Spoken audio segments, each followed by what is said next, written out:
চাপ দিয়ে দাও। পানি কম না বেশি? আমার কাছে বেশি লাগে। ও শুধু বালি তো, এই জন্য।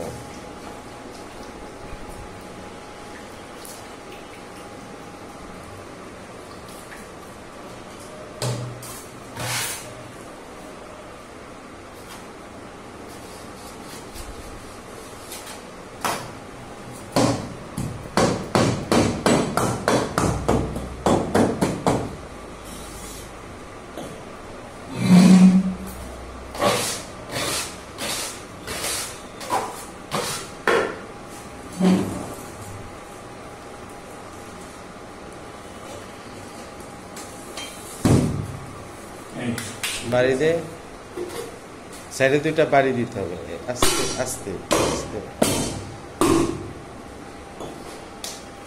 আমরা এবার দেখবো,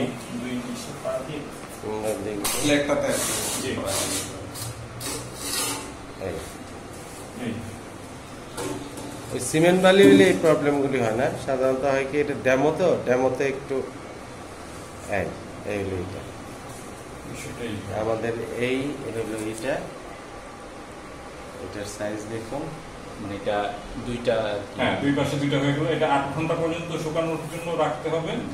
8 ঘন্টার পরে আবার 15 দিন আপনার কিউরিং করতে হবে পানি দিয়ে, 3 বেলা, সকাল দুপুর রাত। তাহলে এটা 15 দিন পরে ব্যবহার উপযোগী হয়ে যাবে। আর ওই যে মোবিলটা একটু, মোবিলটা হয় কি জাস্ট মেইনটেনেন্সের জন্য আর কি, যাতে জং না পড়ে, সংরক্ষণ করা হবে, রেখে দিবেন। তখন এটাকে মুছে, পানি দিয়ে ধুয়ে মুছে, পানি একেবারে শুকিয়ে পোড়া মোবিল এখানে লেপে দিলে এটা মানে ইয়া হবে না, জং আসবে না, মরিচা ধরবে না। এই হলো বিষয়।